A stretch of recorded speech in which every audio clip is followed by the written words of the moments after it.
علیہ السلام فرماتے ہیں جو بندہ توبہ کرنے والا تھا، اللہ کی بارگاہ میں آنے والا تھا، بار بار توبہ کرتا تھا، احساس رہتا تھا، اسے احساس تھا، آیا کرتا تھا، پھر بھی غلطیاں ہو گئی، قیامت کے دن رب کریم اپنے فضل کی چادر اس پہ ڈالے گا، فضل کی چادر ڈالے گا، اور رب کریم اس سے پوچھے گا یہ گناہ کیا تھا؟ اور نبی پاک فرماتے ہیں اس نے بڑے بھی گناہ کیے، اللہ چھوٹے چھوٹے گناہوں کے بارے میں پوچھے گا، یہ غلطی کی تھی، یہ گناہ، بندہ ڈر رہا ہے، وہ کہہ رہا ہے پتہ نہیں سزا کیا ملے گی، کیونکہ دنیا میں بھی ڈرتا رہا، یہاں بھی ڈر رہا ہے، شرط یہ ہے کہ احساس والا ہو، آتا رہو، پھر بھی غلطیاں ہو گئی، خیال کرتا تھا، محنت کرتا تھا، نیک ہونے کی جدوجہد کرتا تھا، کوتاہیاں رہ گئی، یہ گناہ کیا تھا یا اللہ بھول گیا تھا، یہ گناہ کیا اللہ مجھ سے غلطی ہو گئی، یہاں بھی کیا تھا یا اللہ غلطی ہو گئی۔ نبی پاک صلی اللہ علیہ وسلم فرماتے ہیں چھوٹے چھوٹے گناہ اللہ دکھا رہا ہے اور اسے کہہ رہا ہے یہ کیا تھا، مانتا جا رہا ہے۔ رب کریم فرماتا ہے پتہ ہے میں تیرے ساتھ کیا کرنے والا ہوں؟ ٹانگیں کانپ گئی، یا اللہ پتہ نہیں، فرمایا میں تجھے ان گناہوں کے بدلے نیکیاں دینے لگا ہوں، ان گناہوں کے بدلے نیکیاں۔ نبی پاک فرماتا ہے فٹافٹ ہی بول پڑا، کہنے لگا یا اللہ میں نے تو بڑے بڑے گناہ بھی کیے، اگر تو نے گناہوں کے بدلے نیکیاں دے دیا تو میرے تو بڑے بڑے پاپ بھی ہیں، وہ دوسرے کدھر ہیں؟ میرے حبیب کریم علیہ الصلوۃ والسلام فرماتے ہیں رب مسکرائے گا جو رب کی شان کے لائق ہے، اللہ فرمائے گا تیرے دل میں احساس تھا، تو آیا کرتا تھا، تو توبہ کرتا تھا، تو میری بارگاہ ناز میں آتا تھا، پتہ تیرے اوپر چادر کیوں ڈالی ہے؟ یا اللہ نہیں، فرمایا میں تجھے اپنی رحمت کی چادر میں چھپا کے جنت میں داخل کرنا چاہتا ہوں۔ میرے بھائی تو آ تو صحیح، تو پہنچ تو صحیح۔ میرے نبی کریم علیہ الصلوۃ والسلام نے ایک دن صحابہ سے پوچھا ایک بات تو بتاؤ، بخاری مسلم کی حدیث ہے، یا رسول اللہ پوچھئے۔ نبی پاک صلی اللہ علیہ وسلم نے فرمایا اگر کوئی آدمی صحرا میں سفر کر رہا ہو، بہت بڑا صحرا ہو، اونٹ پر اس کا سفر ہو اور اس نے اونٹ پر کھانے پینے کا سامان باندھا ہو، پیسے بھی رکھے ہو، پانی بھی رکھا ہو، تھک گیا سفر کرتا کرتا، درخت کی ایک ٹہنی کے ساتھ اونٹ کی نکیل باندھی اور درخت کے نیچے لیٹ گیا آرام کرنے کے لیے۔ اللہ کے حبیب فرماتے ہیں اچانک اس کی آنکھ لگ گئی، جب جاگا تو اس نے دیکھا کہ اونٹ تو غائب ہو گیا ہے، اب نہ کھانا ہے، نہ پانی ہے، نہ پیسے ہیں، اور صحرا بڑا لمبا ہے، پیدل سفر بھی نہیں کر سکتا۔ تھوڑا سا ڈھونڈا، پھر موت کا انتظار کرنے لگا، سوچنے لگا اب موت آئے گی، اب مر جاؤں گا۔ اللہ کے محبوب فرماتے ہیں تھوڑی دیر گزری، جب بالکل مایوس ہو گیا تھا تو اچانک نظر پڑی تو اونٹ اس کا سامنے کھڑا تھا۔ نبی پاک سے صحابہ سے پوچھتے ہیں بتاؤ، اس کی کل کائنات اجڑ گئی تھی، راز ضائع ہو گئی تھی، ہر شے لٹ گئی تھی، دوبارہ اسے مل گئی ہے، بتاؤ اسے کتنی خوشی ہوگی؟ صحابہ کہنے لگے یا رسول اللہ نئی زندگی مل گئی اس بندے کو، وہ ساری دنیا سے زیادہ راضی ہے۔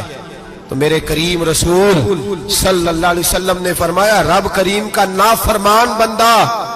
جب اس کی بارگاہ میں آ کے توبہ کرتا ہے تو اللہ اس سے بھی زیادہ راضی ہو جاتا ہے۔ نافرمان جب آ کے کہتا ہے یا اللہ معاف کر دے، آئندہ نہیں کرتا، میں اللہ تو راضی ہو جاتا ہے۔ اور حبیب پاک علیہ السلام فرماتے ہیں وہ اتنا کریم ہے، جب بندہ اپنے رب سے صلح کر لیتا ہے، توبہ کر لیتا ہے، تو اللہ زمین کو کہتا تو بھول جا میرے بندے نے گناہ کیا ہی نہیں، آسمان سے کہتا تو بھول جا میرے بندے نے گناہ کیا ہی نہیں۔ پھر رب کریم فرشتوں سے فرماتا ہے کہ مٹا دو جو تم نے لکھا تھا، میں نے اپنے بندے کے ساتھ صلح کر لی ہے۔